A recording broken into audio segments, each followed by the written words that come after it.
km au plus près de la rivière Allier, là où aucune route ne passe.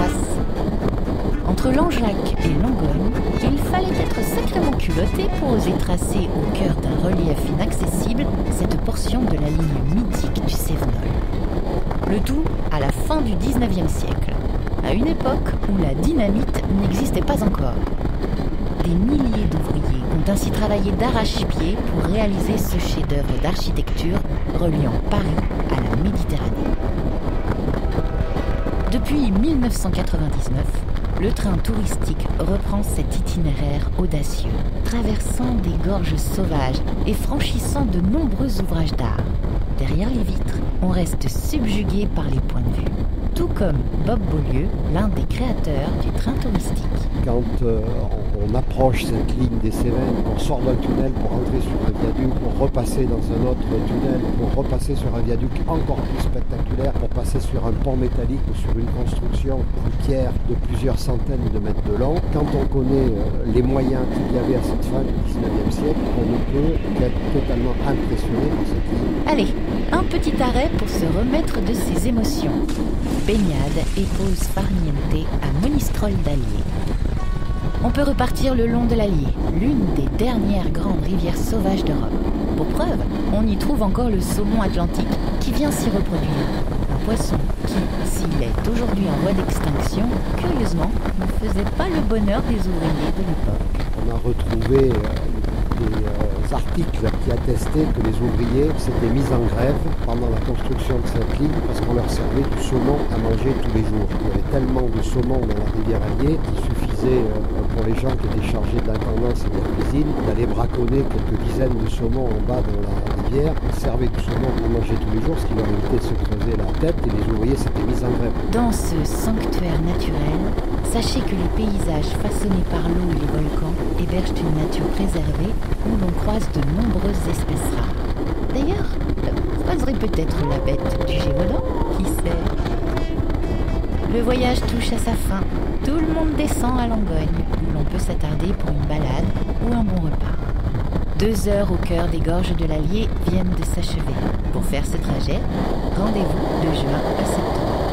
Pour le billet, c'est la boutique du train touristique de Langeac qui s'en charge. Ah, et dernier conseil, réservez vos places à l'avance car ce train connaît un succès aussi joli que son parcours.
ne passe. Entre Langeac et Langogne, il fallait être sacrément culotté pour oser tracer au cœur d'un relief inaccessible cette portion de la ligne mythique du Cévenol. Le tout à la fin du 19e siècle, à une époque où la dynamite n'existait pas encore. Des milliers d'ouvriers ont ainsi travaillé d'arrache-pied pour réaliser ce chef-d'œuvre d'architecture reliant Paris à la Méditerranée. Depuis 1999, le train touristique reprend cet itinéraire audacieux, traversant des gorges sauvages et franchissant de nombreux ouvrages d'art. Derrière les vitres, on reste subjugué par les points de vue. Tout comme Bob Beaulieu, l'un des créateurs du train touristique. Quand on approche cette ligne des Cévennes, on sort d'un tunnel pour rentrer sur un viaduc, pour repasser dans un autre tunnel, pour repasser sur un viaduc encore plus spectaculaire, pour passer sur un pont métallique ou sur une construction en pierre de plusieurs centaines de mètres de long. Quand on connaît les moyens qu'il y avait à cette fin du 19e siècle, on ne peut qu'être totalement impressionné par cette ligne. Allez, un petit arrêt pour se remettre de ses émotions. Baignade et pause farnientée à Monistrol d'Allier. On peut repartir le long de l'Allier, l'une des dernières grandes rivières sauvages d'Europe. Pour preuve, on y trouve encore le saumon atlantique qui vient s'y reproduire. Le poisson qui, s'il est aujourd'hui en voie d'extinction, curieusement, ne faisait pas le bonheur des ouvriers de l'époque. On peut trouver des articles qui attestaient que les ouvriers s'étaient mis en grève pendant la construction de cette ligne parce qu'on leur servait du saumon à manger tous les jours. Il y avait tellement de saumon dans la rivière Allier qu'il suffisait pour les gens qui étaient chargés de l'intendance et de la cuisine d'aller braconner quelques dizaines de saumons en bas dans la rivière. Ils servaient du saumon à manger tous les jours, ce qui leur évitait de se creuser la tête, et les ouvriers s'étaient mis en grève. Dans ce sanctuaire naturel, sachez que les paysages façonnés par l'eau et les volcans hébergent une nature préservée où l'on croise de nombreuses espèces rares. D'ailleurs, vous croiserez peut-être la bête du Gévaudan, qui sait. Le voyage touche à sa fin. Tout le monde descend à Langogne, où l'on peut s'attarder pour une balade ou un bon repas. 2 heures au cœur des gorges de l'Allier viennent de s'achever. Pour faire ce trajet, rendez-vous de juin à septembre. Pour le billet, c'est la boutique du train touristique de Langeac qui s'en charge. Ah, et dernier conseil, réservez vos places à l'avance car ce train connaît un succès aussi joli que son parcours.